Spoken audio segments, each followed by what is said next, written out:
Hello, in this video I'm gonna show you how to enable or disable Philips power sensor on your Philips 27 6B.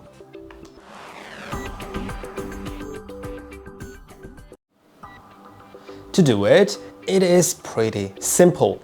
All you need to do is go to the menu with the menu button, then you'll be in the power sensor menu already. Just click on OK to go within that menu, and maybe I'll explain what the power sensor does. Power sensor is built into around here and sends IR signals to check if there's a person in front of the monitor. Once the person leaves the desk and is not in front of the monitor anymore and power sensor is enabled, then the monitor brightness will go down in order to save power.